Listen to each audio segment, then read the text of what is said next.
to the 2024 State Class A Baseball Championships here at Edmond Santa Fe. Today's Class A Championship contest will match the Lumberjacks from Wright City High School with a 32-2 record and a #1 ranking in the final OSSAA ranking, with the Wildcats from Wister High School with a record of 21-8 and a #4 ranking. Now let's meet the players from Wright City High School who will be the home team today. The Lumberjacks are led by head coach Kyle Butler and assistant coach Jeffrey Stafford. Wright City starting lineup is pitcher number 22, Rainer Bean. Second baseman number 4, Katie Cummings. All right, folks, it is day 2 action here at Edmond Santa Fe High School for the Class A baseball semifinals. We had a thriller last night. In case you didn't watch it, you got to go back and check it out. Absolutely fantastic game between Rutan and Sterling, the game of the day in my estimation, even though Okarchi and Amber Pocas are right behind it. Taking the field now, the Wright City Lumberjacks. They're 31-2 on the season after yesterday's top bracket victory over Hydro Eakling. They have now in effect played the number 1, number 2, number 4, number 5, number 6, number 8, number 9, number 12, and number 16 ranked Class A teams. The 2019 Class A state champions in the spring are making their 12th fall state appearance. 25 top 20 wins, 21 top 10, and 13 top 5 victories on the season. 13 shutouts, 17 run rules. They are now 16-2 against the state field. Playoff margin of victory, 50 runs, 1 allowed. They have an 8-game win streak. Their record is now 7-0 head-to-head against Class 2A, 11-2 in Class A play, and a perfect 14-0 in Class B play. Wister enters the game 21-8 on the season, 7-game win streak. They had a tight affair yesterday for about 3 innings and then absolutely took off and left Navajo in the dust. This Wister squad now has scored 10-plus runs 10 times. They have 17 top 20 wins. They have 15 games versus the top 5 alone. They're 9-8 versus the state field, and that does include 2A, A, and B. Against Class 2A teams, they're 5-5, and Class A play 11-3. Undefeated in Class B play, 5-0. They have 5 shutouts, 11 run rules, 17 top 20 wins, 11 top 10 wins, and 7 top 5 wins. Again, all 8 losses on the season have come against 2A, A, and B state qualifying squads. Their margin of victory now in the playoffs has been 47-5, and they have outscored teams 117-57 since the district playoffs began. Ladies and gentlemen, your PNTV doubleheader games of the day. Like to thank Camp Construction, Salon 123, and the Community State Bank for today's graphics, highlights, live stream, and coverage of the 2024 state baseball playoff games here at Edmond Santa Fe High School. Now will you please stand and remove your hats for a moment of silence in honor of those serving in our country's armed forces, and remain standing as we honor America with playing the national anthem. Now we have the national anthem play, both teams taking the field. And Wright City will be the home team on the scoreboard.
are officially ready to play ball.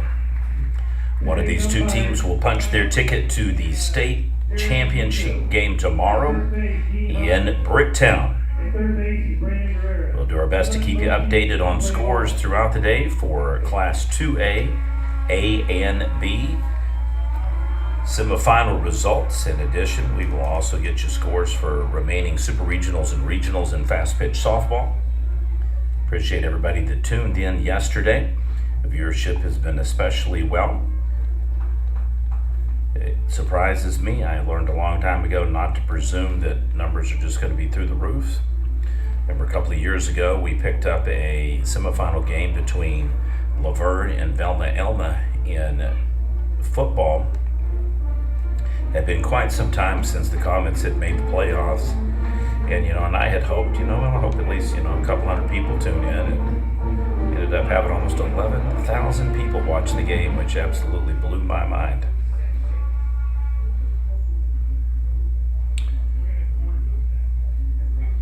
Those of you that are curious or at least interested on the viewership numbers for yesterday's 4 quarterfinal games, all pretty close as far as the number of people that viewed.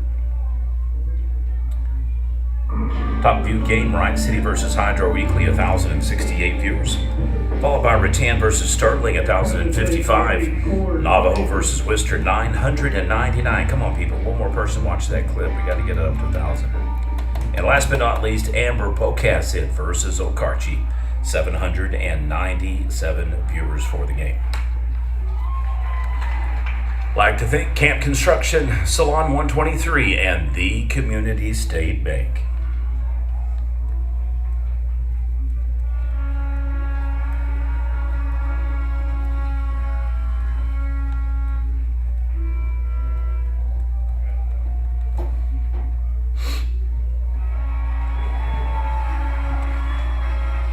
Leadoff single for the Wildcats, and they begin the game very similar to they did yesterday against Navajo. Little pop out to right field. Coming to play number 4, Ty Sloan.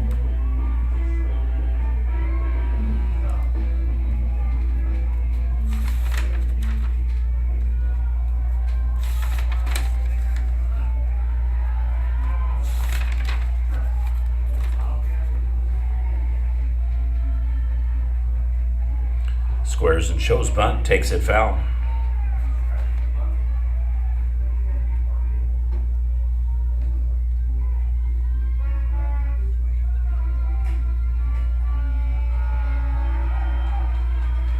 Crescent and Picola underway in fast pitch softball, as is Calumet Hammond in baseball, Otaha Silo in baseball. In addition to our game here, Wright City and Wister. That one's going to keep straight. Perfectly executed bunt. Pitcher can't chase it down. He's chasing and running the entire time. The ball just kept exceeding his grasp. And first baseman makes the right call, staying on base. So back-to-back hits for Wright City's defense. Not to blame for that one. It's just a really perfectly spotted bunt. One of the hardest catches in the field is, over the shoulder, and one of the hardest hits to contain infield is chasing a bunt down, especially from reverse. When it comes to you, that's one thing. When you're trying to chase it down the line and still bend, grab, and throw, it makes it very problematic. Pitcher unable to get much of a grip on the ball.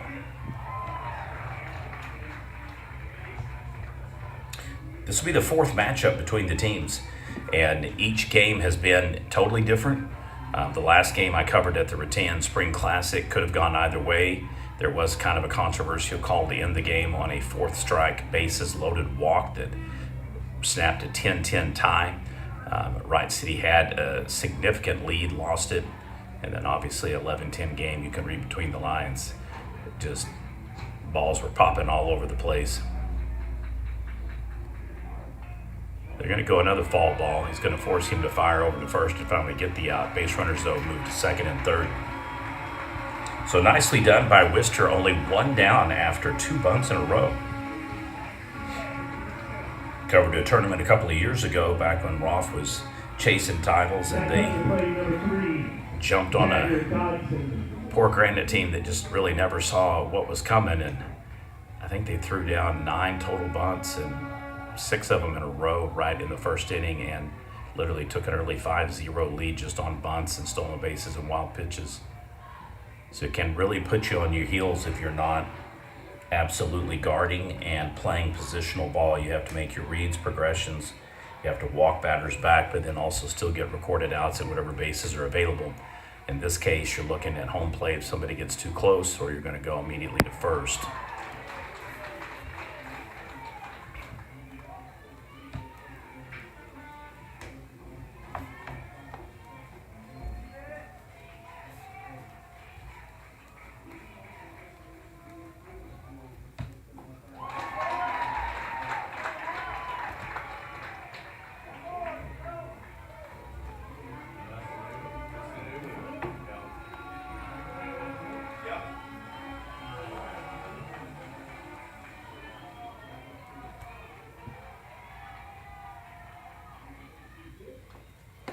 Fouls it off to stay alive.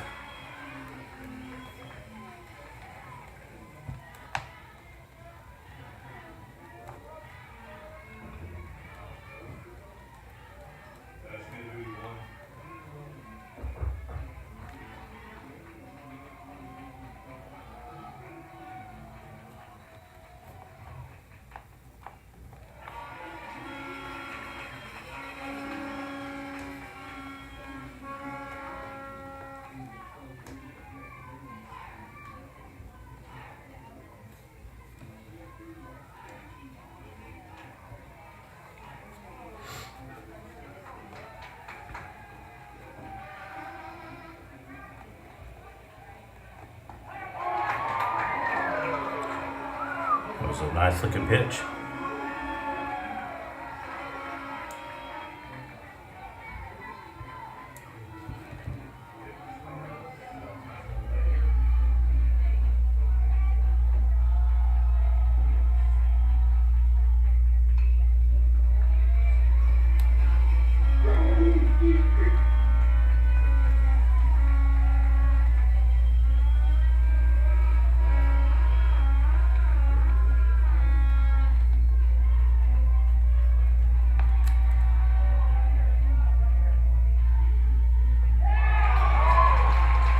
And bring him up.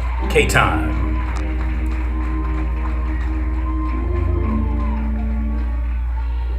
Now comes the play number 12, Dave Myers.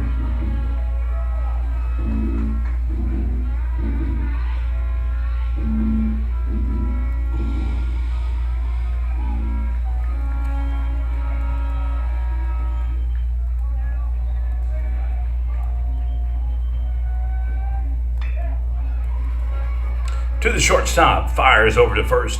6-3 ground out. Wister strands 2.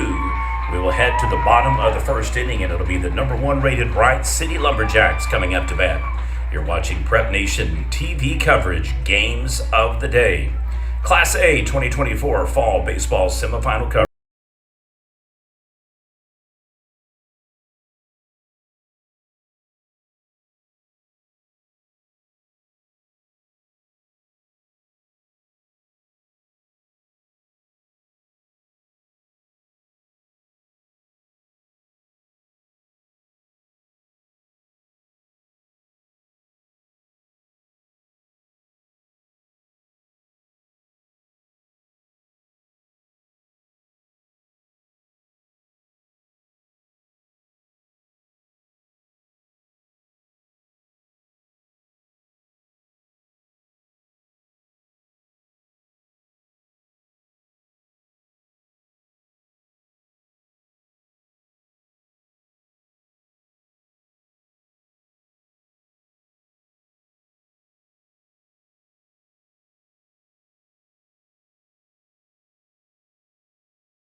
Wright being one of our top 20 All-State qualifiers for both All-State selection and potential player pitcher of the year combo category awards. Absolute baller. Didn't have his best game yesterday. However, Wright City was able to get through otherwise tough matchup. When you are the favorite, you're the 1 seed playing the 8, and the other team has literally got nothing to lose, and they're not supposed to win anyway. Those can definitely be trap games, and they're not always as hard to get up for and, more importantly, maintain focus. So not the sharpest day for the Lumberjacks at the plate yesterday, but certainly did more than enough to take care of business and advance to today's pairing. 5-0 victors yesterday over Hydro Eakly. Congratulations, Coach Chris Graham and squad, for a great season.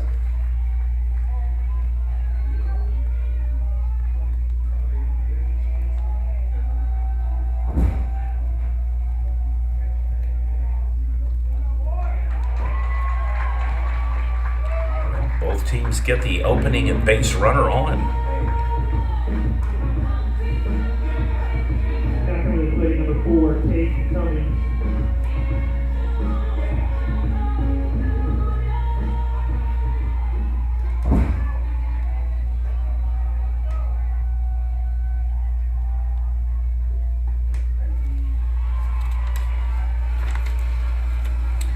Just a reminder, we will be announcing our top 5 baseball finalists for classes 2A, A, and B sometime this weekend. I am also in the process of trimming our list for 3A, 4A, 5A, and 6A. Fast pitch down to top 10. We have announced a couple of players that have advanced already, notably in Class 5A, McKenna Wilson from Duncan. In Class 4A, Denia Green leapfrogs the list and is back into the top 10. And the My Emma standout, leading her squad to a state tournament appearance, outdueling and defeating Zoe Griffin in 2 out of 3 matchups. So they are a live dog in the state field. They're anticipating playing Blanchard today should the Lions defeat Plainview in a set of super regional games. We'll do our best to keep you updated on all of the scores without just leaving you dizzied.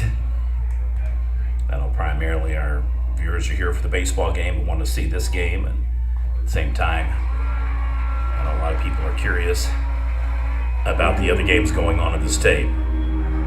Strikes him out. Coming to play number 14, Chase Lindley. Lindley was absolutely masterful yesterday in his pitching performance. I think they would have preferred to save him for potentially tomorrow. However, they had to go the full 7 innings. Lead only got to 5 later in the game. It was 2 for much of the time. But as the old saying goes, makes no difference. You're going to eventually have to pitch multiple pitchers, and you're going to have to advance. And if you don't advance, coulda, woulda, shoulda all day long. It won't help you any. You got to get forward and move through each particular game. Really fantastic young man and a high character player.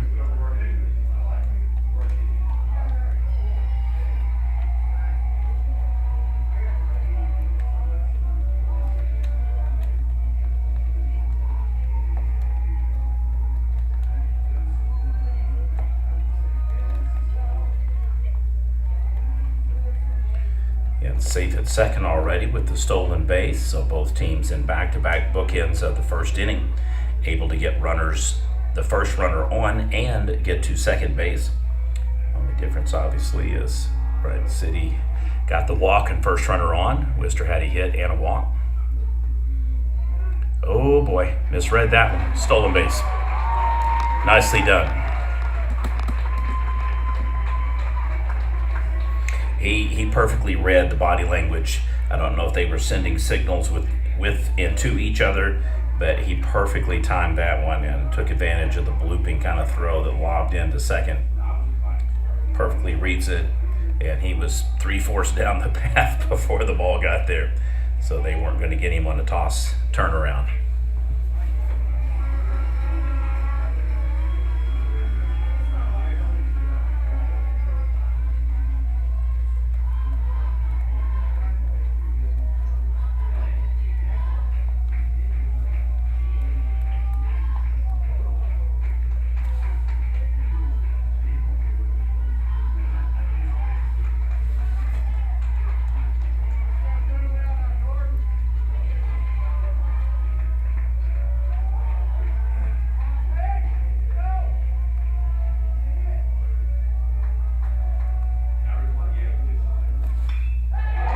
Beautiful single. Wright City takes the early 1-0 lead. Oh, he stumbles. Going to allow him to basically make this a double. Otherwise, that would have been a real close tag out at second. Wright City 1, Wister 0.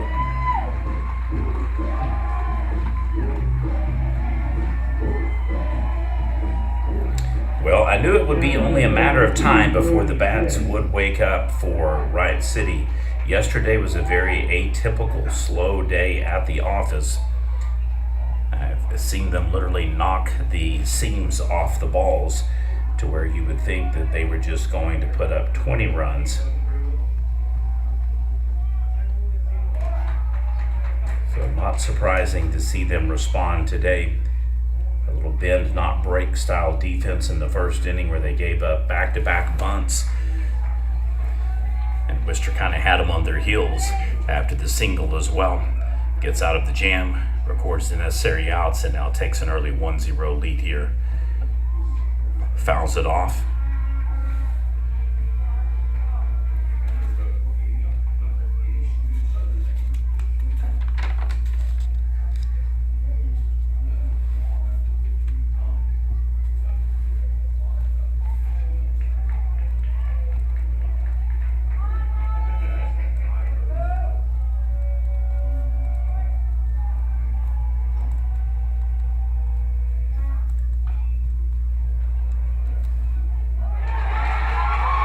Can't get it. Likely an E5 assigned on that. Just a lot of players, they focus on keeping their eyes out of the sun glare, looking up. And sometimes if you're not careful, you run with your eyes straight. You don't run with your eyes down. And you can see the discrepancy between the eyes realizing the depth of the grass and ball and not reaching far enough. And they kind of end up running over it instead of to it and then crouching down to grab it and firing across. So Silo in their game going to get you an update here shortly, but finish that thought here. Wister kind of getting a taste of their own medicine here now in the bottom of the first, and it is Wright City that has flipped the script and has them now on their heels.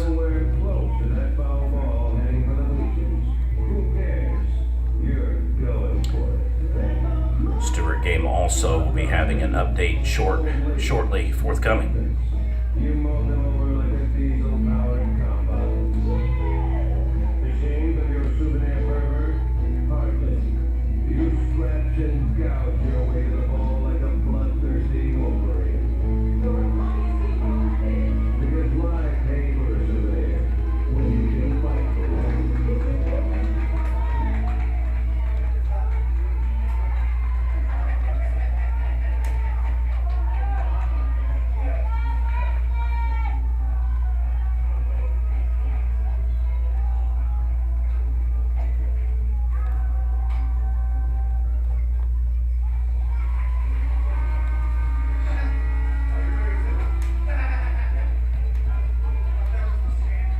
All right, so here come our first round of updates. Calumet has taken an early 1-0 lead over Hammond.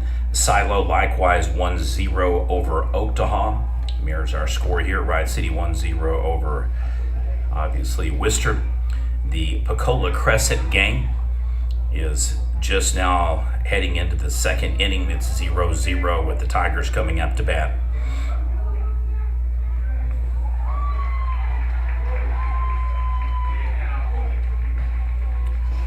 Correction, Calumet has now bumped their lead over Hammond to 2-0. I misspoke earlier. Stewart has the second game of the afternoon, mirroring our Rattan and Okarche matchup. Calumet does have the bases loaded in the bottom of the first. One out. 2 runs have already scored.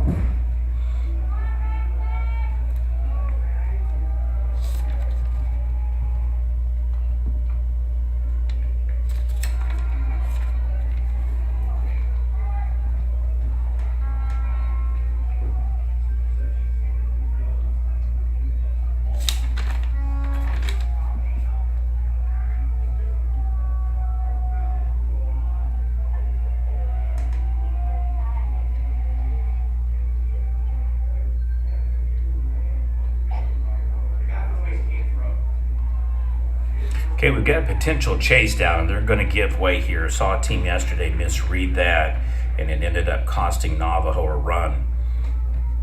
And so they make the right call. You progress read. You allow the base runner to get to third, but to not advance. And then if you cannot immediately get the tag out on the squeeze, you don't want to run the risk of potentially missing the guy at first who heads to second while the guy from third makes it to home, and then miss them both.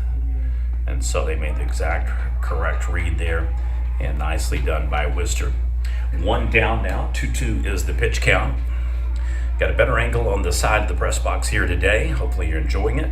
It does keep us a little short on the scoreboard. If I spin around too much farther, all you're going to be able to see is the striking out number. You won't be able to see counts or ball numbers. Fouls it off, batter will stay alive. But I'll do my best to keep you updated throughout the game and get you appropriate pitch counts and updates without just blathering on in with no end in sight or pause for break.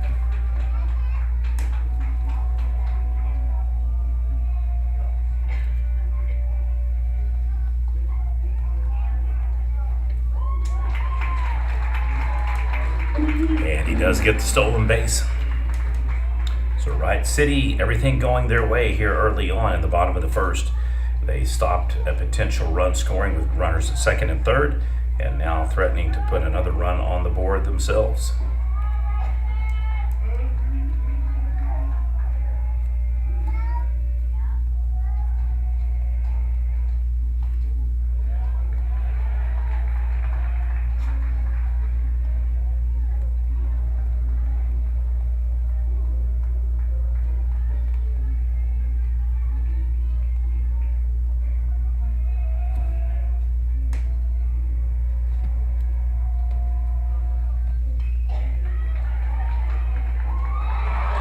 Can't get it.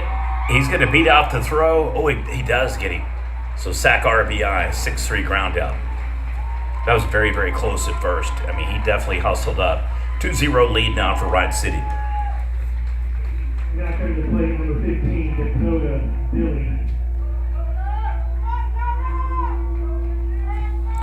Got to give these runners credit, man. When they make those ground outs, it happened to Lyle last night after he left the mound, and basically he was stretching, trying to loosen up a quad cramp he had, kind of dehydrated, I think, and just extra movement. So he is all right, by the way. But he moved over to shortstop, and unfortunately for him, had all the way back on the dirt right above the grass. And the perfect ball took him that deep, and as a result, not playing shortstop the entire game and only one play, fired over and just off the mark. Obviously runs load up and then hit by pitch, walk, and then game winner, and it's over. Otherwise, we could potentially be looking at Sterling here today. Baseball is a very unforgiving sport. Sometimes just 1 or 2 plays are what you remember being the difference in the game. However, if you follow it closely, there's scores of miscues and mistakes that a team can make throughout that can really come back and kind of haunt you, so to speak. Sometimes you just get an unlucky bounce your way.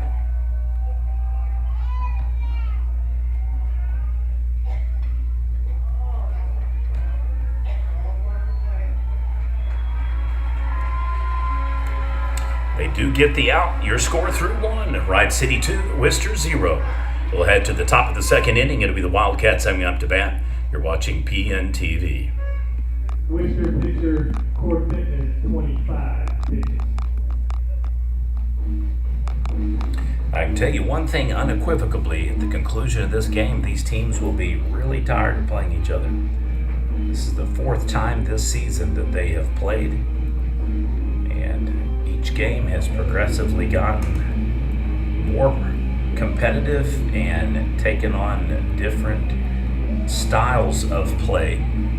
Probably the best way to describe it. You had kind of a pitcher's duel the first matchup, and then a wide margin win, and then a super tight game that could have gone either way.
And the swing and a miss.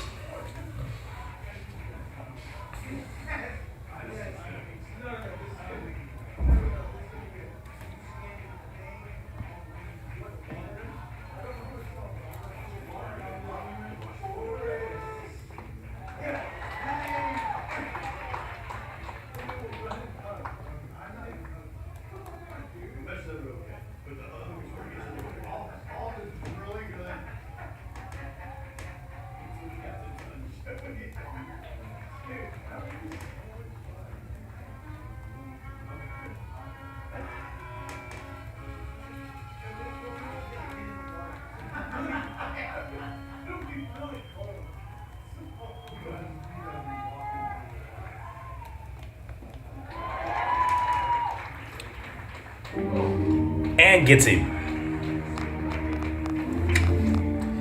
Well, third strike base on ball attempts have not been very successful. However, we have had a few exceptions, notably last night during the Rattan game. They were able to get a third strike base on ball runner on that ended up proving to be a game winner. So there's a cautionary tale. It is make the reads, but get the progressions, and do not drop balls at home plate. Man, just bringing the heat. That was almost just like precision, fine-tuned clockwork. Pitcher Rainer Bean has 24 pitches. Yeah, 24 pitches for Rainer Bean through 2 innings. Yikes.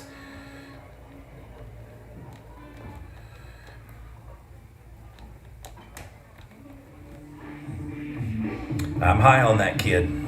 He is a baller.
Gaspy now up at the plate for the Lumberjacks, looking to get the party started here in the bottom of the second inning.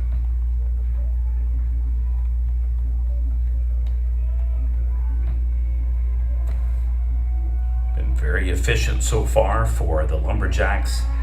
Defensively playing well, offensively kind of clicking now. Trying to put together back-to-back innings with runs scored. Wister definitely wanting to get out of this inning as quickly as possible and not give up any more runs, goes without saying. Whenever you play a team 4 times in a year, eventually you kind of run out of luck, as the old saying goes. I know I personally wouldn't want to play a team that many, but it's just kind of been the way that they've scheduled for certain tournaments that they both have been in, and with both teams having exceptionally good rankings, a lot of it just comes down to bracket selection. Sometimes a lot of people aren't aware of this, but your host teams sometimes lower their seed for the obvious perception of not being biased and trying to rig it, and that can lead to a lot of these matchups to where you shake your head kind of on day 1 or day 2 thinking, well, that would normally be like the championship game. And so I've seen it a couple of times. Hit by pitch, base runner will advance to first. So they got several looks at each other. They're probably tired of looking.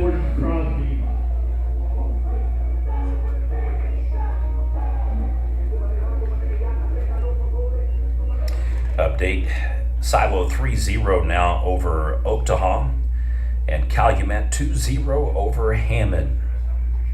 Those are head-to-head games in the Class 2A and B playoffs for semifinals.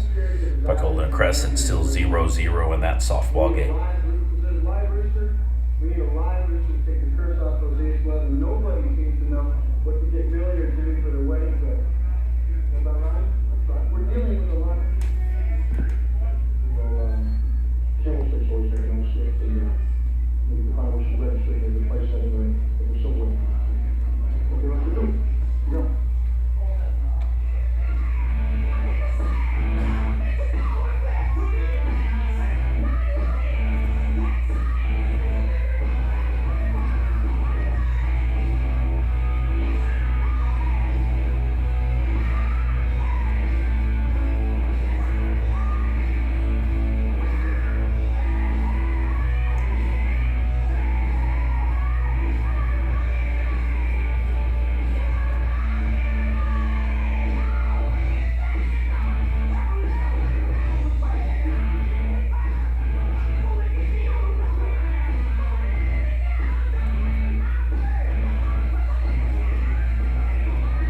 A little surprised that Wister's making the pitching change here, but they are wanting to live to fight another day, and Coach obviously feels like this gives them the best opportunity to do so.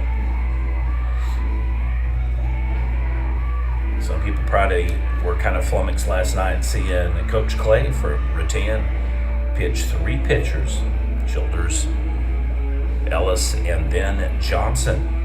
And in retrospect, instead of thinking, well, he's just, putting Coop in for a courtesy thing because the season's about to be over, ends up making him look like a freaking genius because now he can pretty much still use all 3 pitchers this weekend. Learned to tell people over the years, never misinterpret the game of chess in life, especially when you are a checker thinker. Sometimes these coaches actually do know what they're doing. I know it's controversial.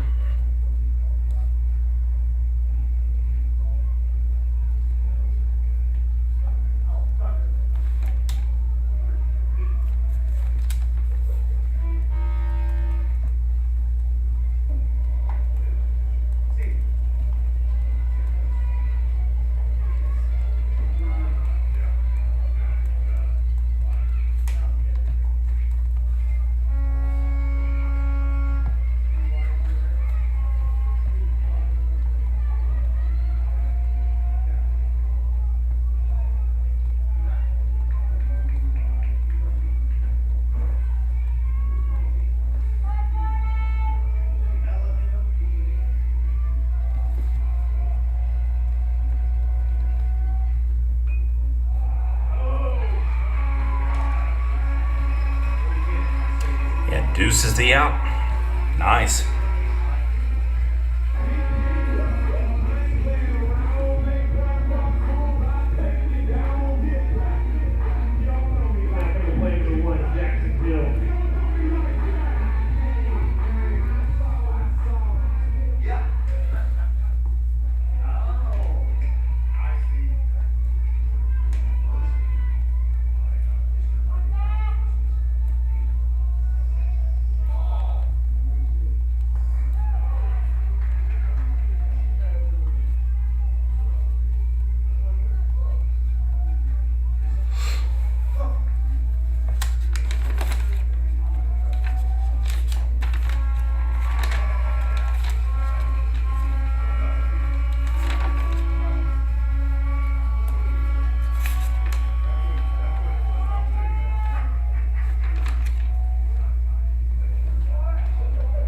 Gets out of the batter's box. Smart heads up move. That way you can't be called for impeding the path on a potential throw to second.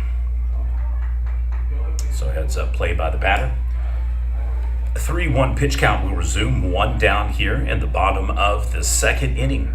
It is 2-0. Base runner got an awesome jump on that stolen base. He beat it out by a good 5 seconds at least. Calumet now up on Hammond 3-0. Same for Silo versus Oaktahaw. I'd like to thank Camp Construction and Salon 123, proud supporters of Wright City Lumberjacks Athletics. Gets the fielder's choice, ground out 4-3. Base runner advances to second, 2 down. In addition, I'd love to thank the Community State Bank. They love the Wildcats. Now coming to play number 11, Jackson Miller. Appreciate them making today's feed possible so that those of you who can't make it out to the tournament, or maybe just work related, not feeling well, driving distance, whatever the scenario, I'm glad that we have such generous people that make this reality possible. RBI double. 3-0 lead for the Jacks. Nice hit all the way out to the center field wall. And boy, he just could not chase it down, and it wasn't for lack of effort. Those legs were moving. So beautifully spotted ball, gap hitting for Wright City.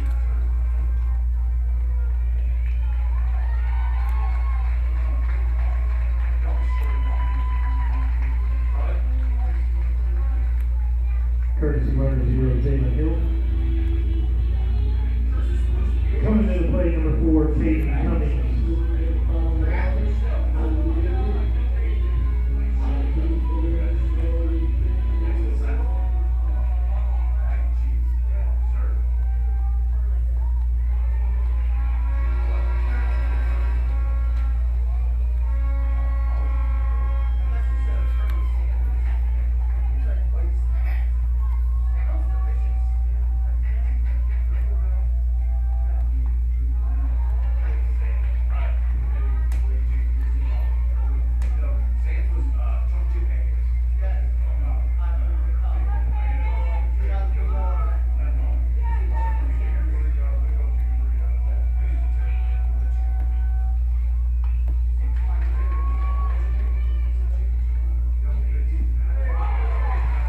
And very, very nice out.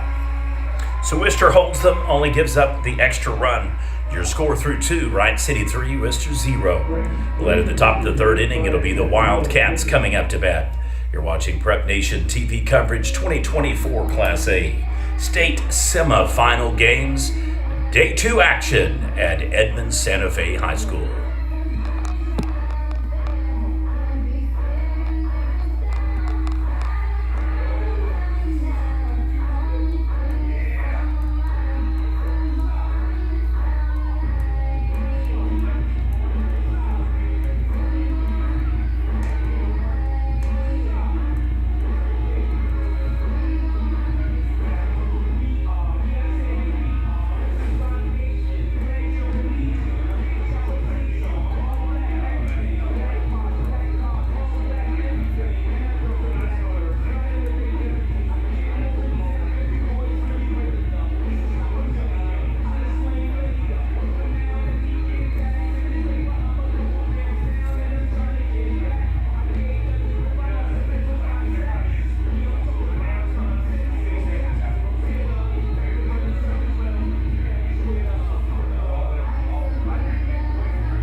Immediately gets the out.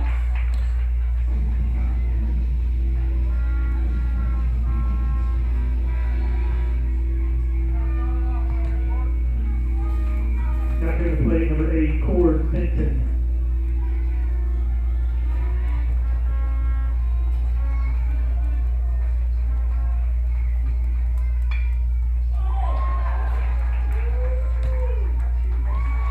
Records the self-tag. I mean, it's just like a system, a rhythmic, fine-tuned machine humming along.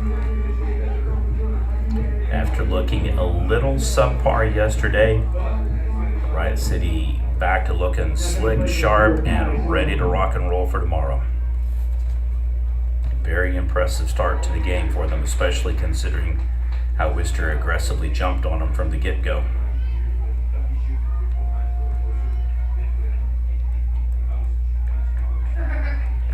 They have really responded nicely, and it has been exceptional pitching and quick, timely outs since the initial onslaught of two runners advancing on bunts in the first inning.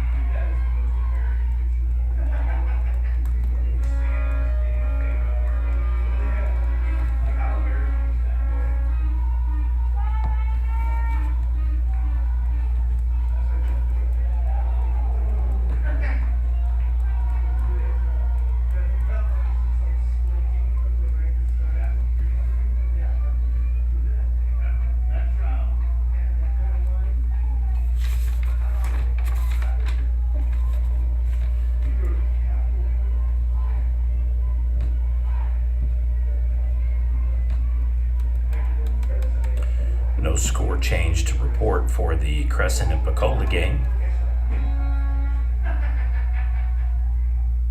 Parker once again on the mound for the number 2 rated Pecola Indians. She's been absolutely lights out, lethal, efficient, and good this year.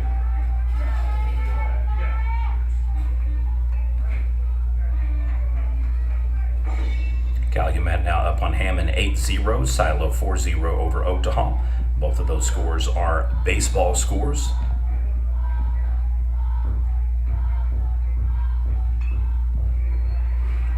Bloopers, right to second base, couldn't field it. So we'll call that a single. And nicely done by the Wildcats. Now coming to play number 5, Jordan Meeks. Nick did exceptionally well yesterday. One of our 4 top 20, one of the 4 players on the field that had been in the top 20 and then now also in the top 10, along with Bean and Lindley. So 3 of the 4 remain.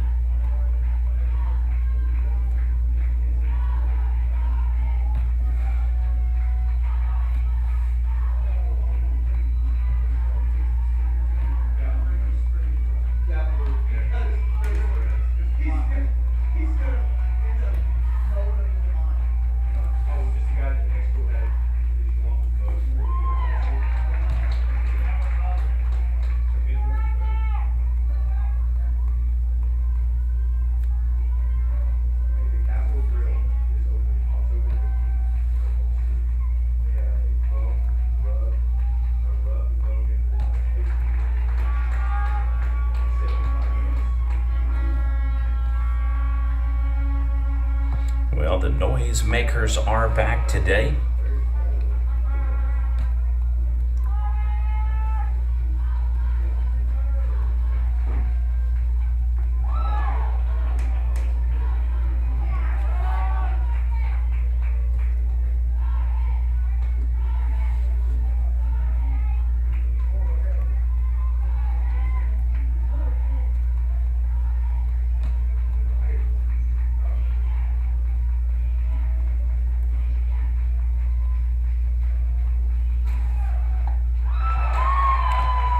K-time. Bean is making the coffee today, folks, and it is a percolating. Wright City pitcher Rainer Bean is at 39 pitches.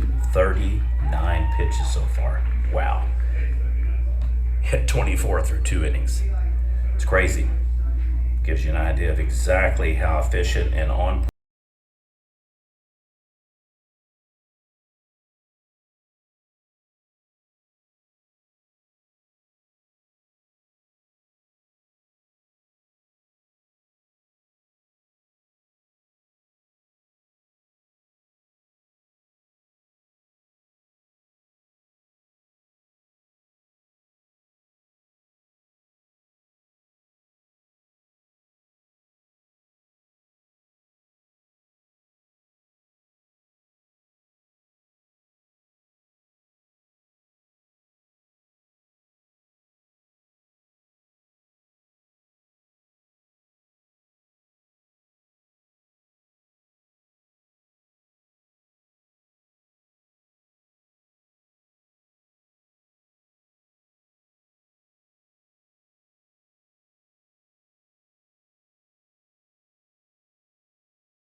recorded the out. However, runners on second and third, one down, thinking, man, they're going to score, and just cannot play. And it has been all rain or bean since for Wright City. He has been exceptionally efficient and absolutely on point. Calumet now up on Hammond 11-0. Score remains Silo 4-0 over their opponent in 2A play, Oaktaha. Tigers, a lot of people's preseason pick maybe to contend for the title, and if they're going to do so, they're going to have to beat one of the top dogs in Silo to do so.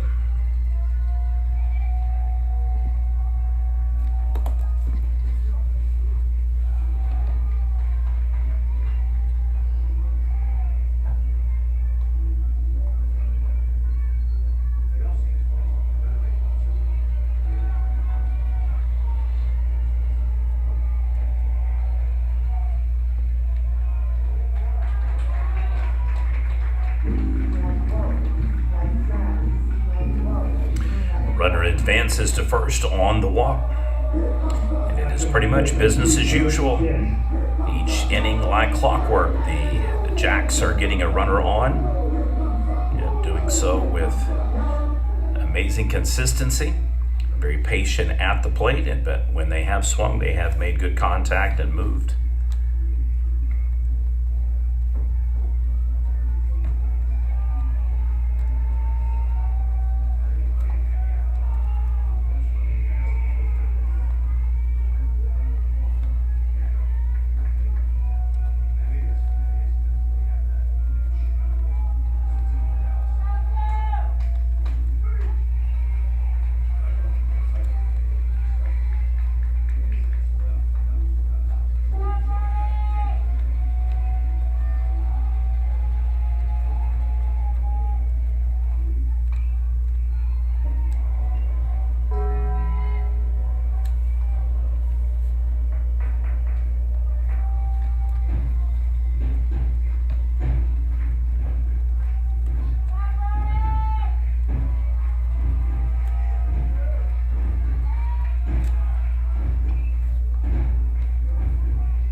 Do the turnaround on that one.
Easily still second for Wright City.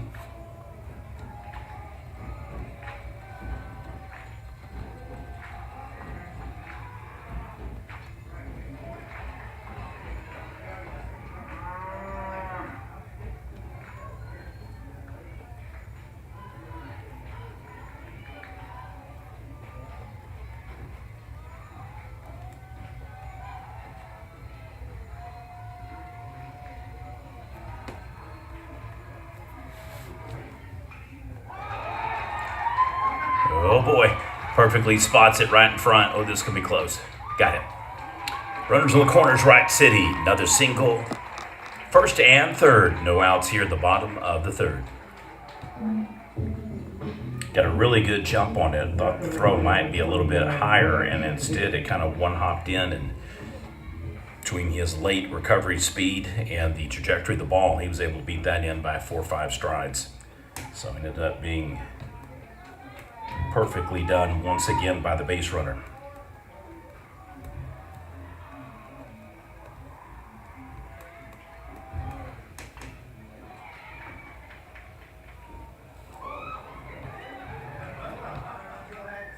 Keeps on base, keeps the ball, so he does record the tag out, 3 unassist. Runner, though, advances to second, remains on third.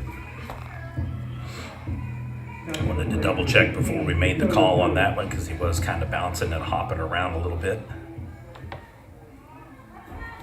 Had a similar incident yesterday where a base runner beat out a double play and then just for whatever reason inexplicably got up and stood by the side of the bag, and the base shortstop just tagged him literally within about 2 inches from the bag.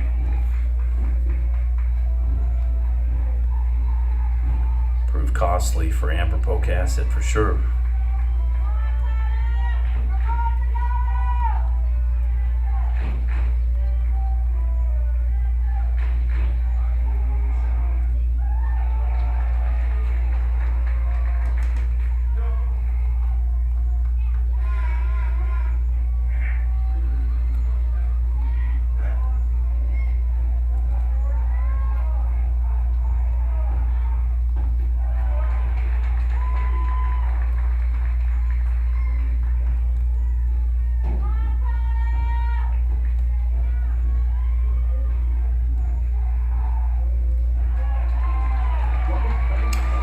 Walks him loaded.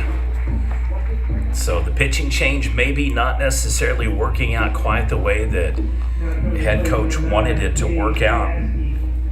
That's kind of a risk you run. Coach Tucker, not liking kind of the way the game was going, so he makes the call, and then now 2 innings removed from that pitching change and potentially looking at multiple runs plating here in the bottom of the 3rd inning.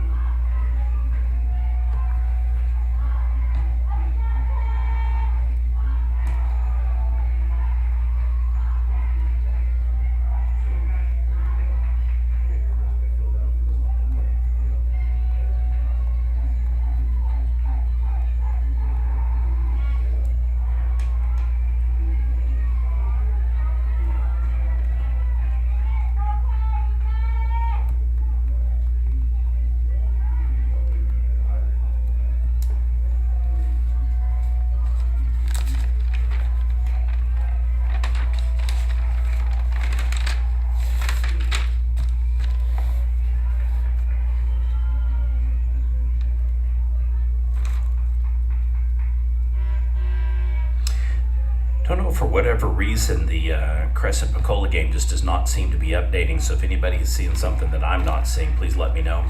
Calumet 11-0 over Hammond, the Class B semifinal matchup. They're just in the bottom of the 3rd. Calumet still batting. Silo leads Oaktaw 5-0. Strikeout there, 2 down. Game for Silo and Oaktaw in the bottom of the 3rd.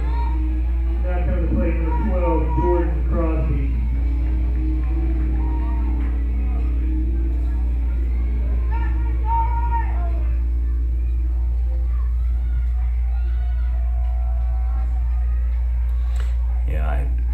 Just now realized what I was doing. There's an error glitch. Somebody has recreated the Pecola and Crescent game, and had I been paying attention more, I would have immediately caught that.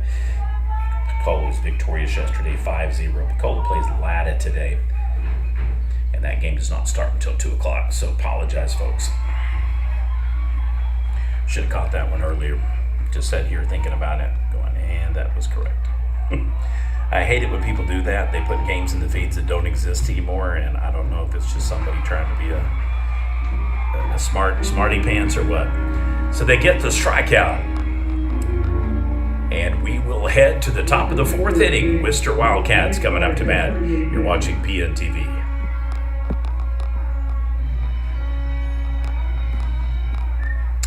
I'd like to thank Camp Construction and Salon 123.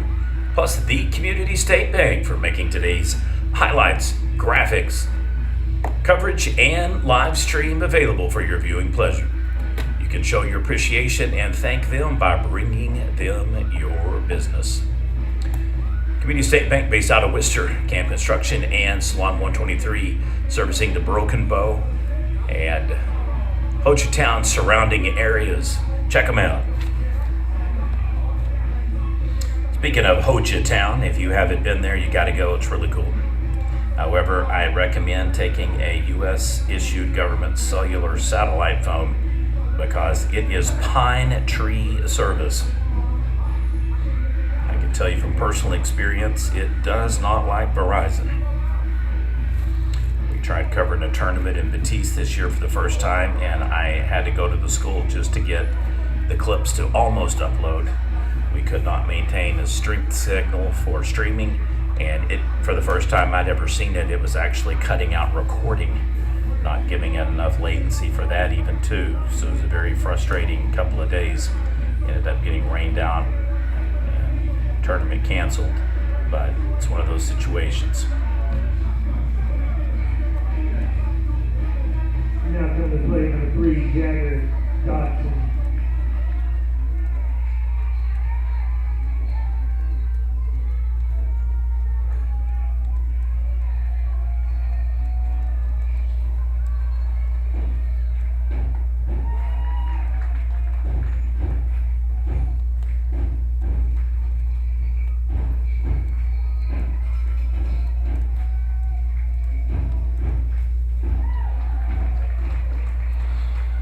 Wright City looks like, the team to beat. Frankly speaking, they have played the part. Wasn't the sharpest that I've ever seen them yesterday look. But at the same time, no runs allowed, very efficient. Today they've come out and looked actually much better and, obviously playing a better team, and sometimes that brings out the better performance. Wister certainly not out of the game. They have just been unable to duplicate the magic of the first inning, where they did have Wright City on their heels.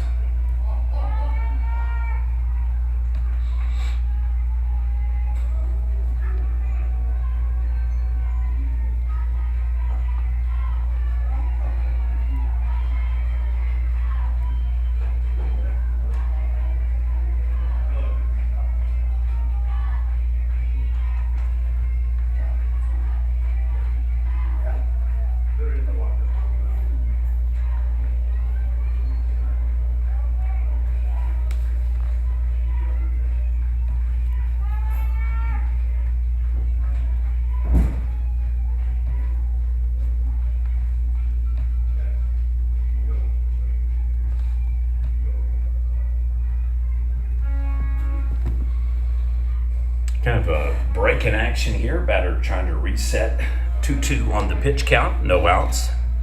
No base runners on. And takes full count.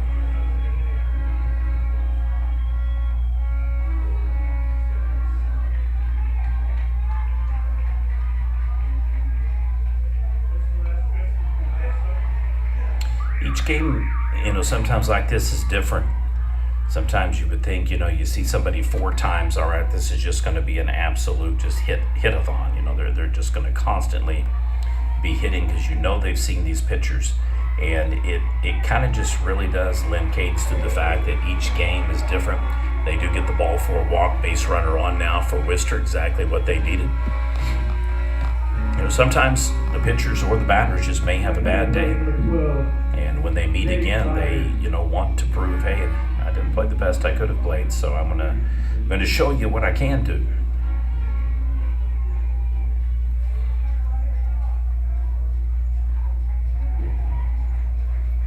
And if there is any sport in the country that you can sometimes throw away previous results, it is definitely baseball. I've seen a team get run ruled one game, play a doubleheader, and turn right back around and run rule the other team in the second game. I mean, it's just kind of a weird sport.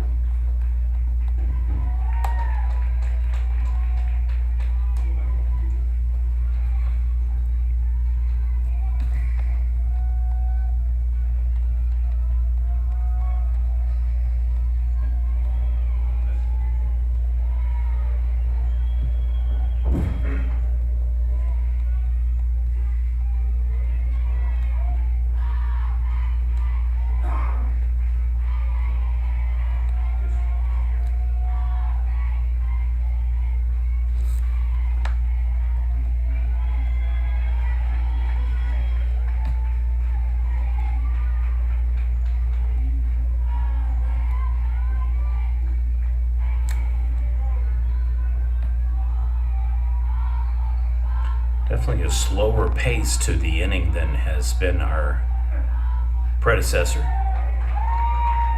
And gets the strike.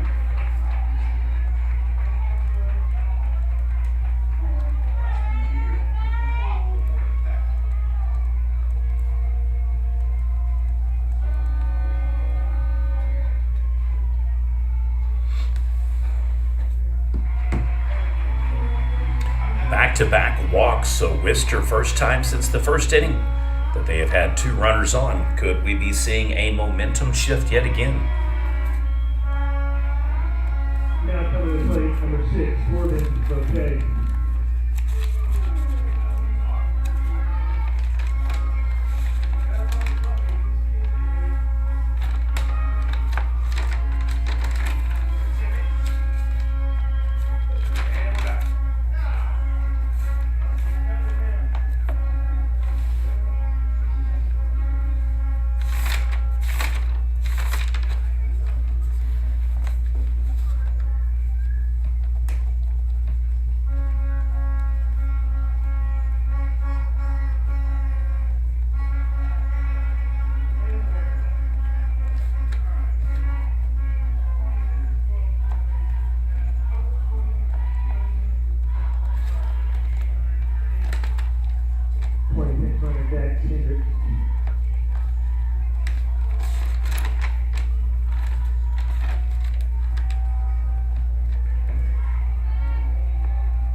Bing, bada boom. Out to center field, loads him up on the hit. Bases loaded now for the Wildcats.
Okay, folks, here we go.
There it is, folks.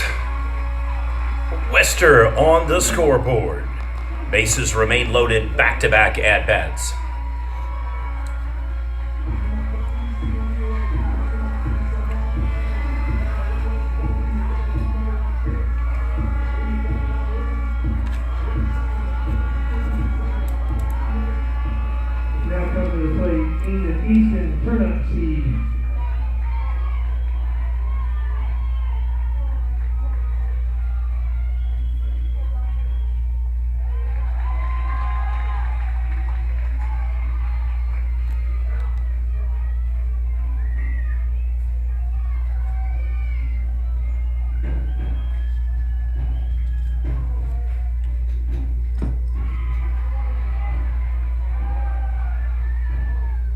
Draws out to center. Can't tack it.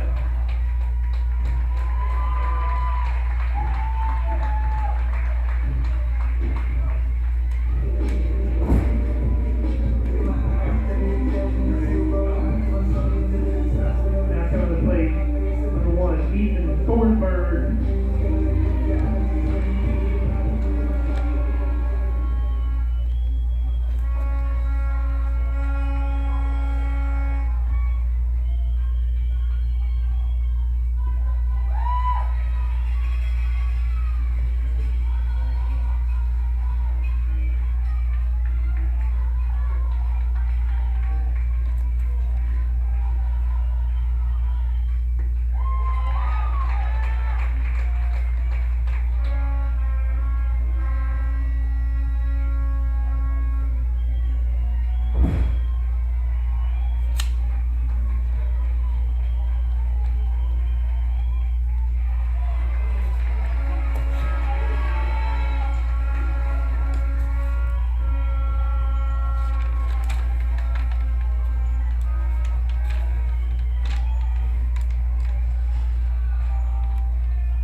Chops it to stay alive.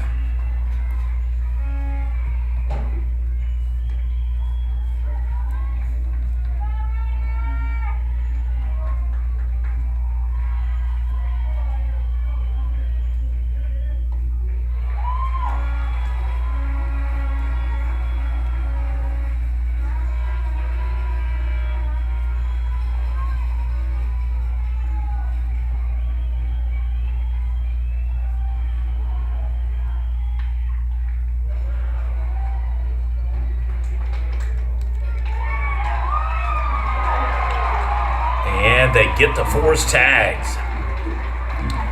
Wister scores 1. Wright City saves the day, though. We will head to the bottom of the 4th inning. Going to be the Lumberjacks coming up to bat. You're watching Prep Nation TV coverage of the 2024 Class A state semifinal games here at Edmond Santa Fe High School. Wright City pitcher Ryder Bean is at 68 pitches.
Jackson Hill.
And the walk for Wright City puts another runner on.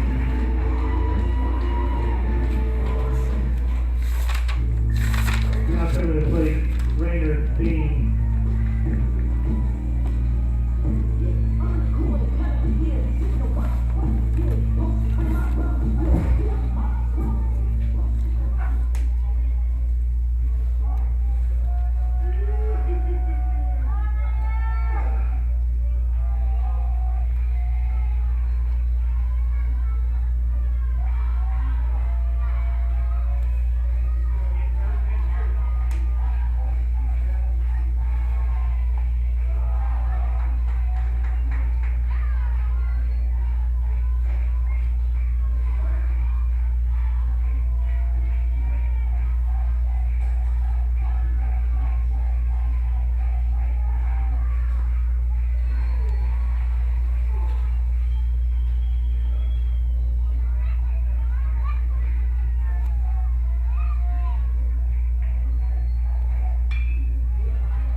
Safe and safe.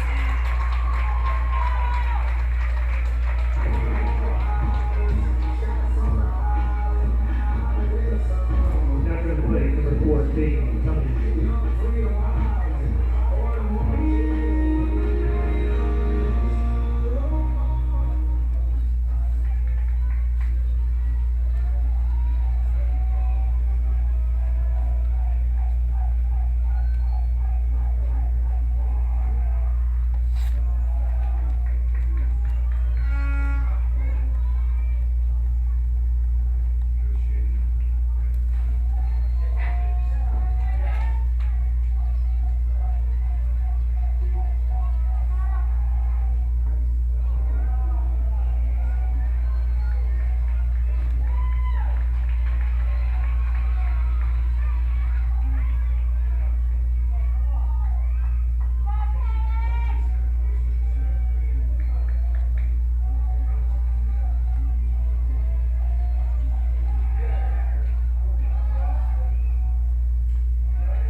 Wow, what a weird turn of events happened in the first inning, and it has now happened here again in the bottom of the fourth. Wister walks them. You think, all right, they're back in this game. They're going to put some runs on the board. They only get 1-0 in the first inning. And now Wright City here threatening with no outs in the bottom of the fourth to pad their lead. 3-1 is the score.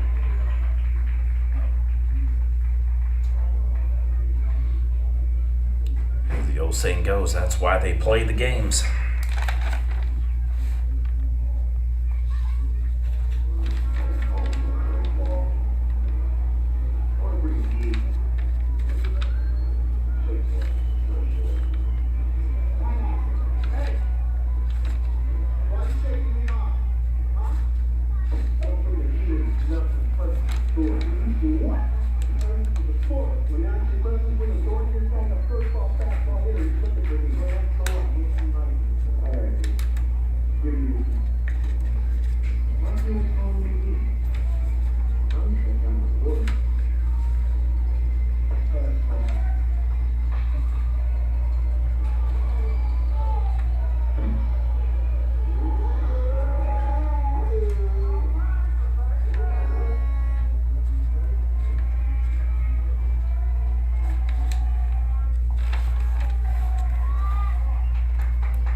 Bada boom, bada bing. Out to left field. Bases remain loaded. RBI single. 4-1 lead for Wright City.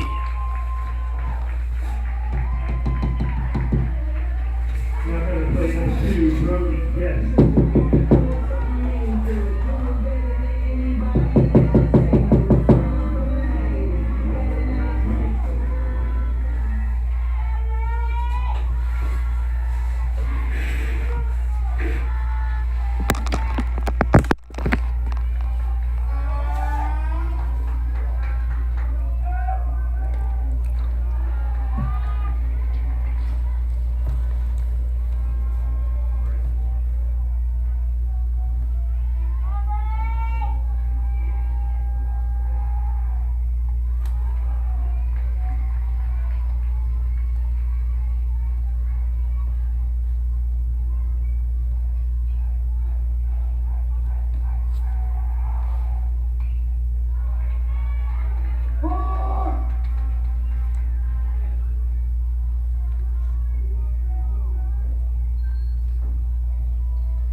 Another run scores, unearned. Now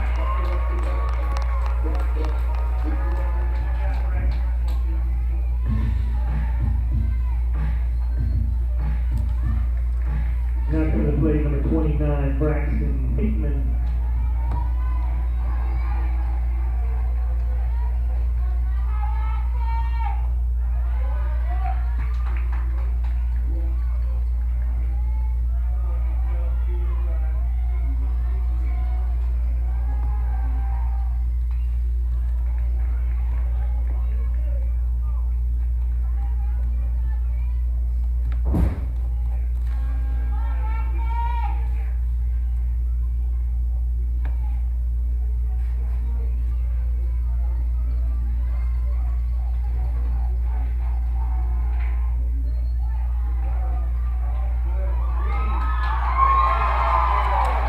Are you not entertained?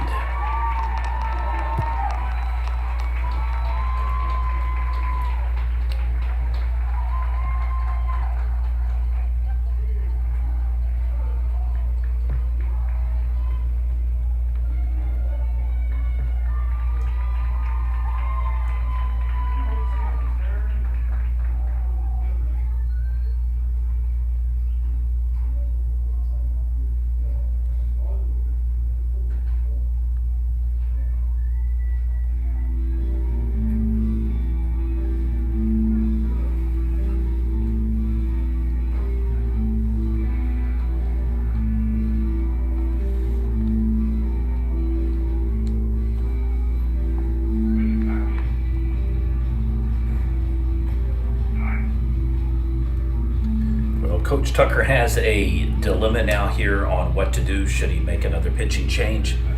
Stick with his second pitcher. Sure looks like to me they're making pitch change number 3.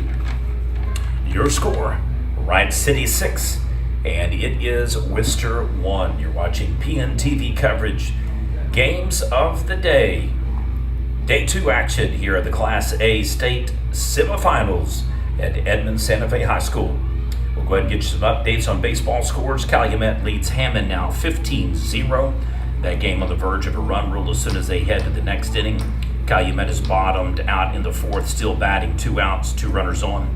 Hammond will have an opportunity in the top of the 5th, otherwise that'll be a final run rule score.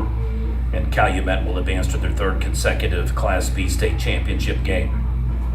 Silo has increased their lead over Otaha 7-0, top of the 5th inning. And the Tigers still trying to figure out the puzzle. They are batting. They do have 2 runners on, though, in the top of the 5th. 7-0 lead, no out there. So far, no softball games and scores to report. I think the first game that will be up on the docket is the doubleheader super regional between Blanchard and Plainview. So we will keep you updated on that. The Class B, A, and 2A semifinal games won't start until 2 and 4 p.m. respectively, so we won't have any updates to give you until the probably early portions of our second and final semifinal game coming up between Okarche and Rattan Rams. Back in action here.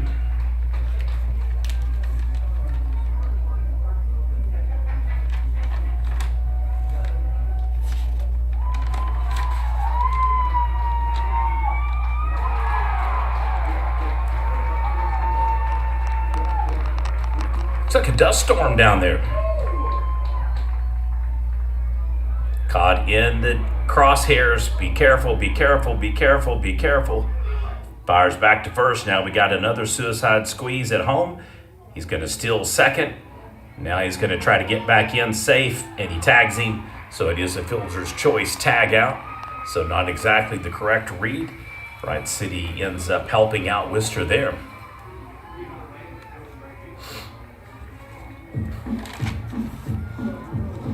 Now coming to play 15, Dakota Philly.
Run scores.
another walk for Wright City. Base runner back on first after clearing the bases.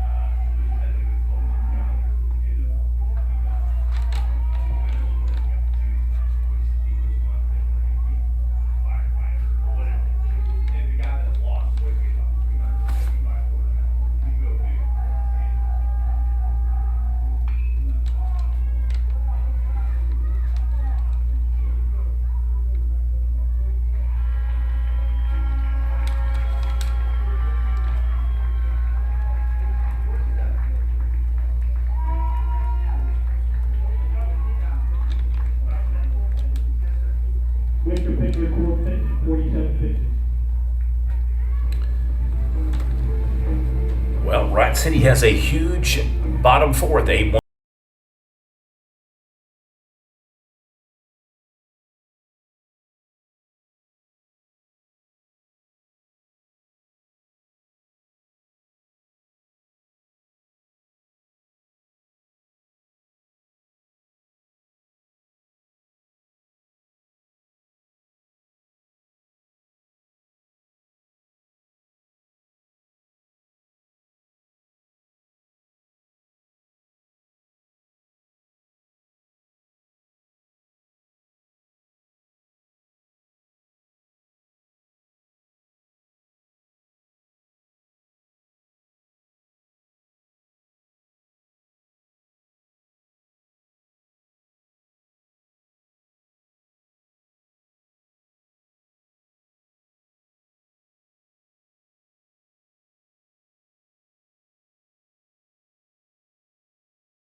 Coming to play, number 8, Cord Fenton.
pass out to center field.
All the way to the wall. RBI double Wister. That's exactly right. There it is.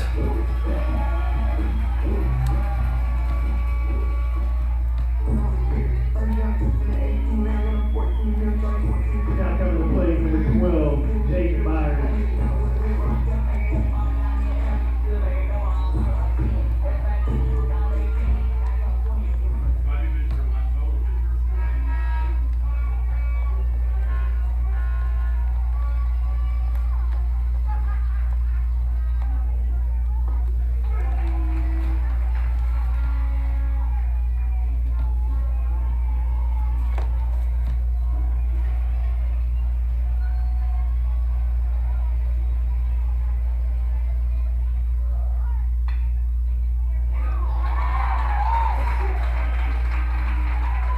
Yeah, they do get the out. Wright picked the Raider being 85 pitches, 85.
Flies out.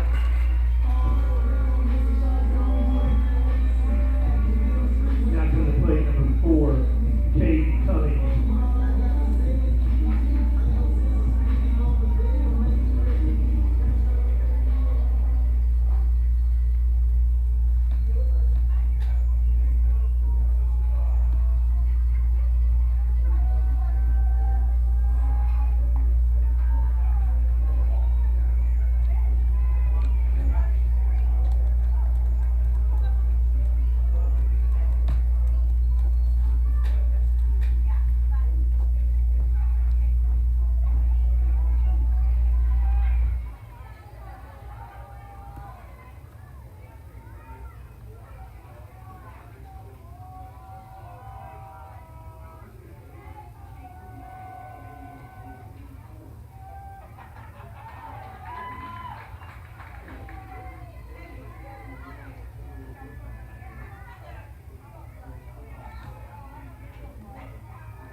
Another base runner on for Wright City, and everything rolling the way for the number 1 rated Jacks. Now coming to plate number 14, Chase Whitman.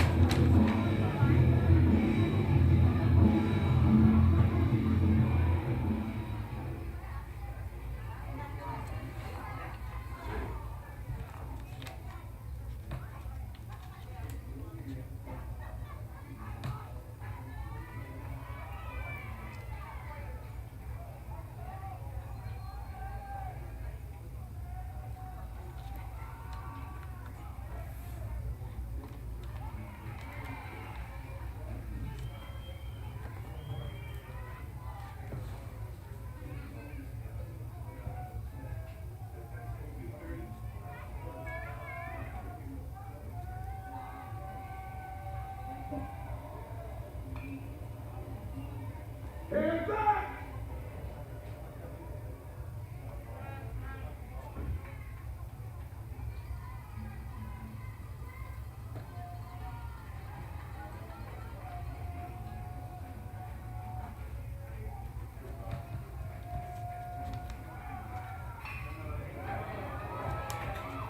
Flies out to center field, has to go back to first.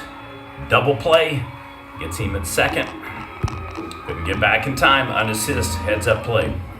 We'll head to the top of the 6th. It'll be the Wister Wildcats coming up to bat. You're watching PNTV coverage, Day 2 action of the Class A state semifinal games at Edmond Santa Fe High School.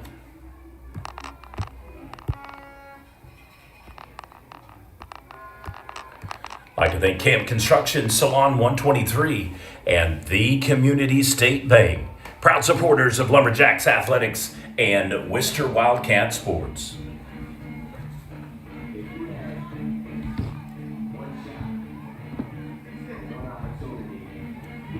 Wister pitcher 4 pitches at 66 pitches.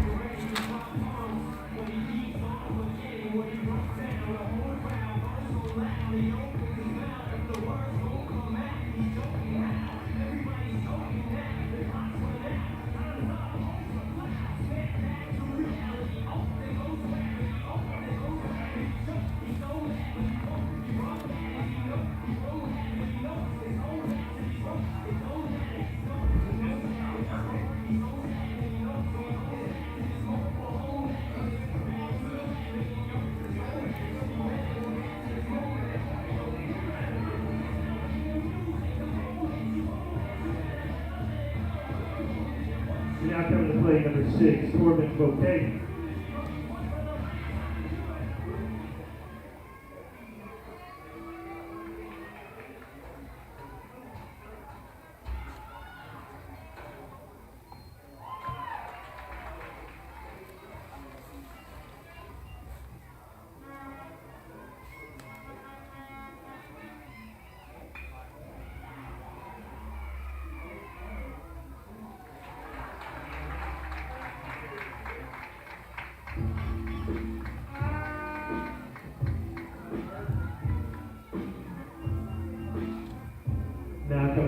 Bobby Burns.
Now batting number 7, Easton Currency.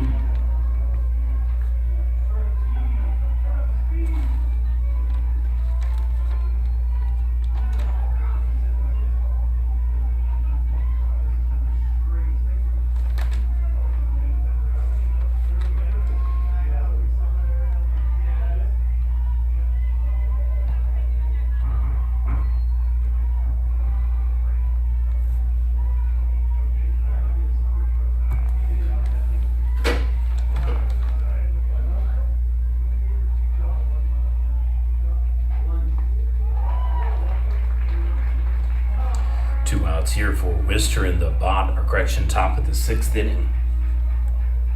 1-2 pitch count. Jack's looking to really flummox and put the foot on the neck, so to speak. Wister needs to get some punches to start coming through. Running out of time here.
Gets away from him.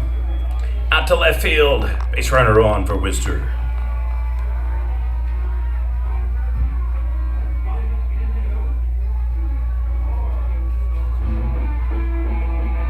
Now coming to play number 1, Ethan Thornburg.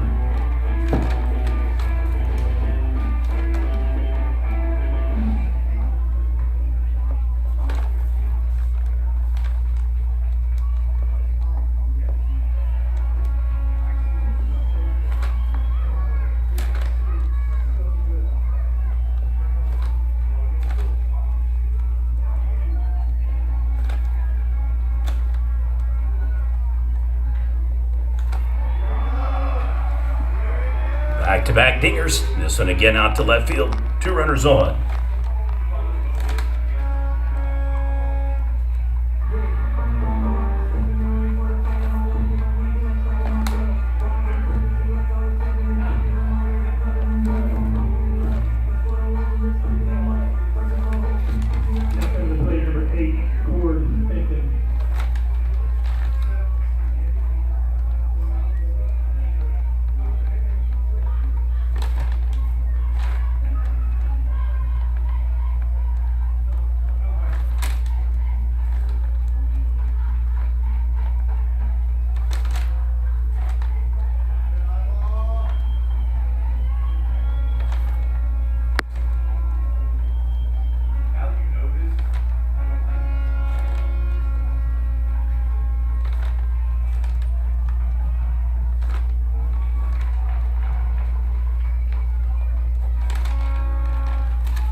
that may be the coup de grace. Fly out to right field. We'll head to the bottom of the 6th inning. Lumberjacks will be up to bat. And now the Wister Wildcats down to their final 3 outs, so they'll come to bat in the top of the 7th. You're watching PNTV coverage, semifinal action. Victor Rainer Beans at 102.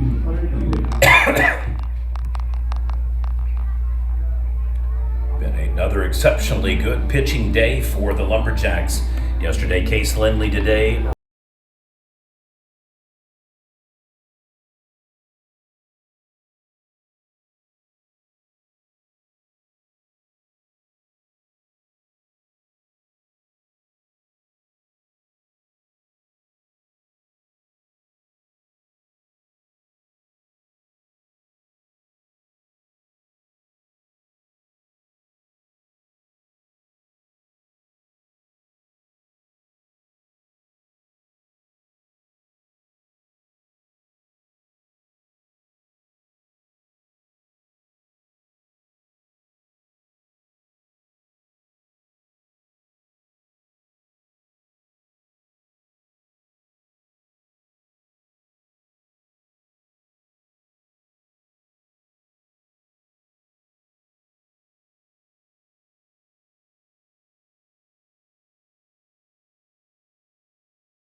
one down now for the Lumberjacks.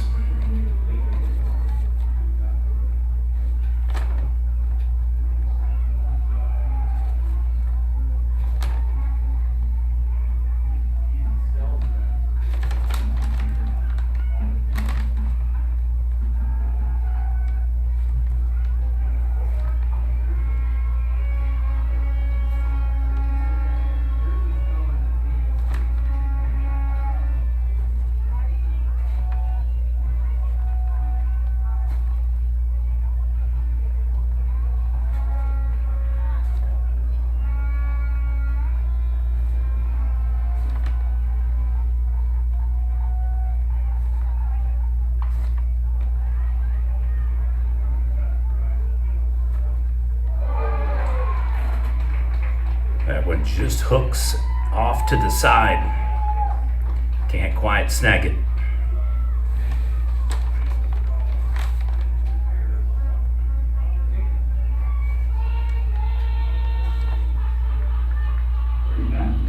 Another base runner on for the Lumberjacks. Now come to play for 15, Dakota Tilly.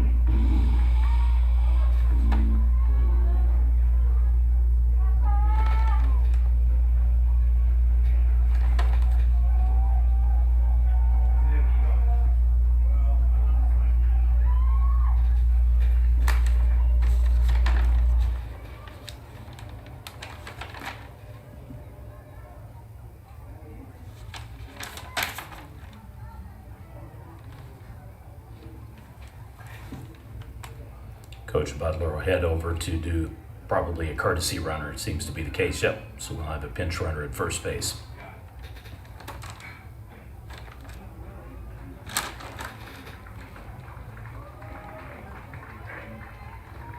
Pinch runner number 21, Aiden Garrett.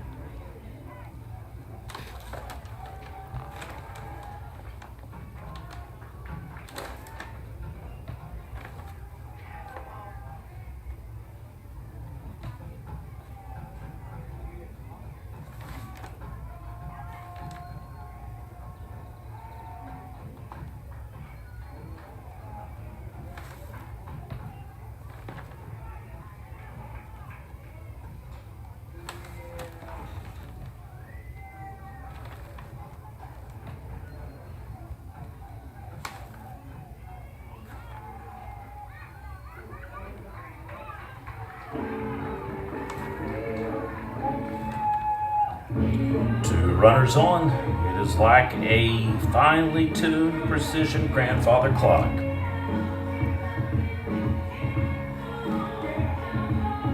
to the plate, number 9, Dave Gasky.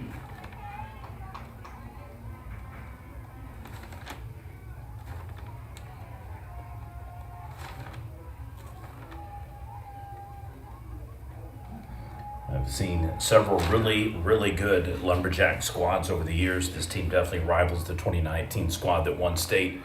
Has a real legitimate shot tomorrow to take it home. I do try to stay away from making predictions.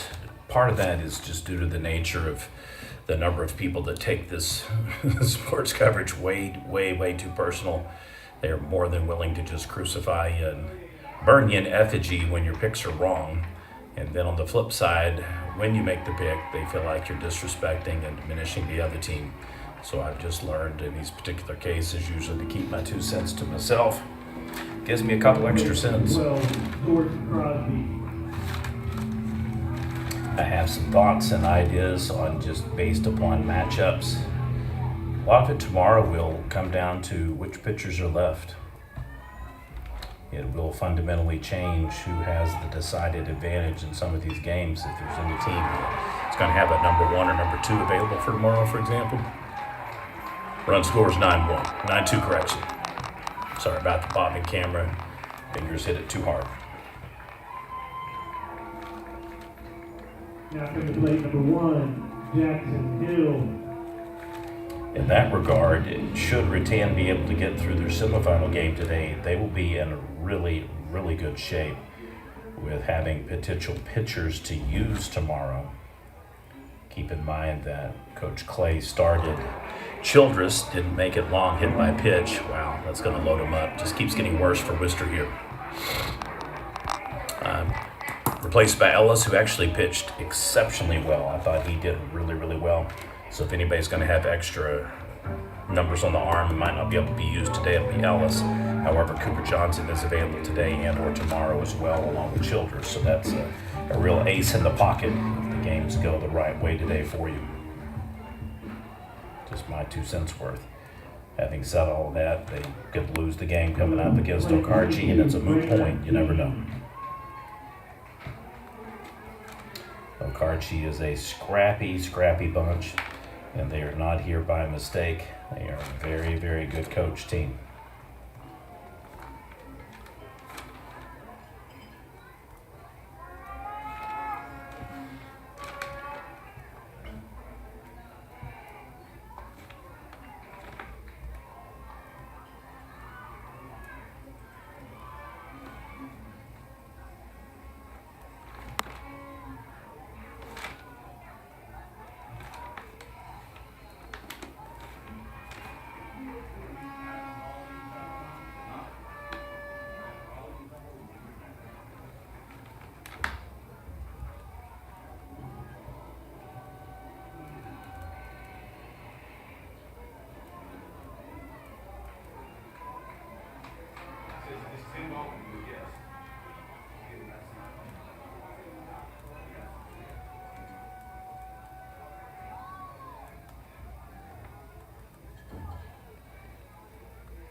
emergency runner at first. And it is an abundance of riches today for Wright City. Just kind of showing off now and absolutely keeping this game, the leverage, momentum, scoring opportunities, just clicking on all cylinders. 10-2 after the unearned run scores. Bases remain loaded. May have another pitching change here for Coach Tucker. Updates on some other scores. Blanchard is now on the board 3-0 against Plainview. That is the best 2 out of 3 Super Regional. The Lions are victorious today in both games. Headed to state. Top of the first. Blanchard is anticipated to be the overall number 1 seed for the 4A tournament.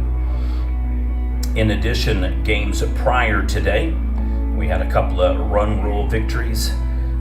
Silo yesterday 13-0 in a run rule, and the Rebels do not disappoint again today, taking it to Oaktaha 10-0, so back-to-back run rules. Same thing for Calumet. Yes.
Now batting, number 4, Dayton Cummings.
And that's it.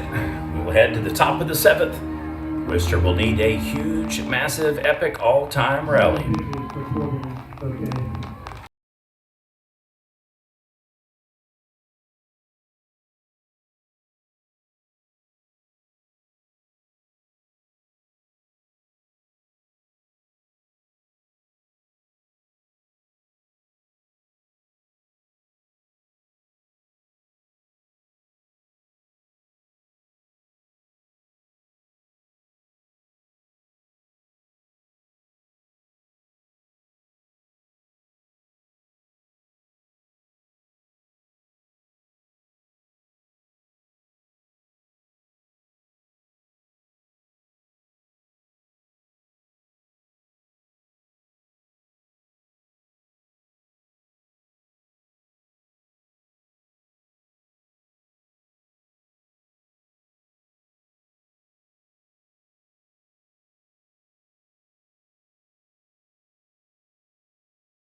Now coming to play number 5, Jordan Meeks.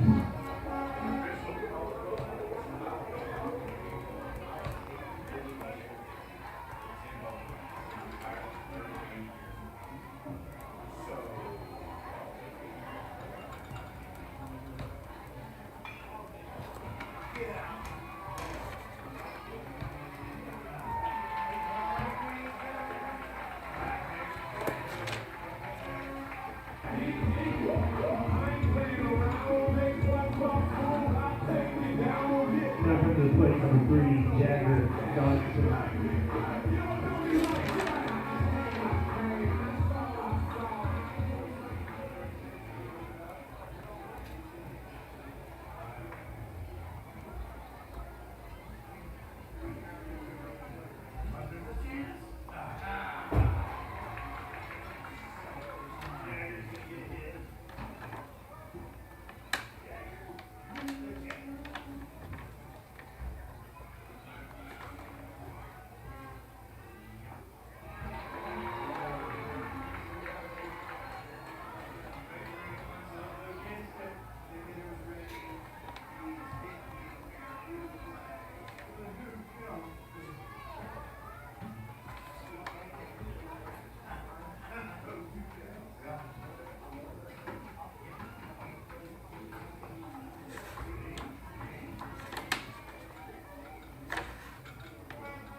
Safe at second. Here we go, folks. Now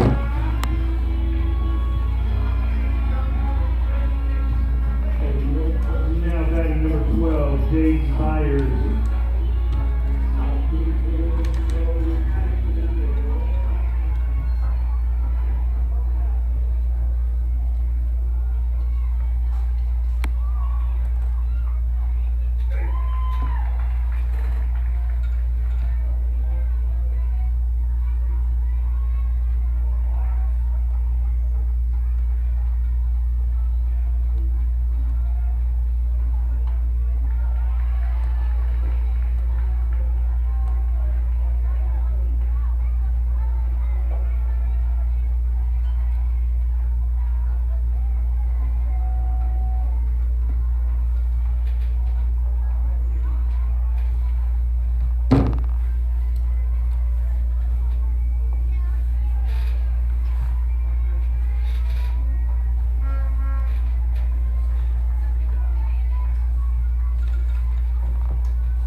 folks, that'll do it. Final score, Wright City 10 and Wister 2. Season comes to an end for the Wildcats, and the Lumberjacks will play for the state championship tomorrow in Bricktown. Final score 10-2. Jacks over the Wildcats. Thank you for watching, Prep Nation. Game number 2 coming up in approximately 30 minutes.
You're listening to Game Time. Wolves fans, keep up with the latest information on the official sports network of Edmond Public School Athletics. Schedules, scores, rosters, duties, and live broadcasts are in a better way. Visit our website at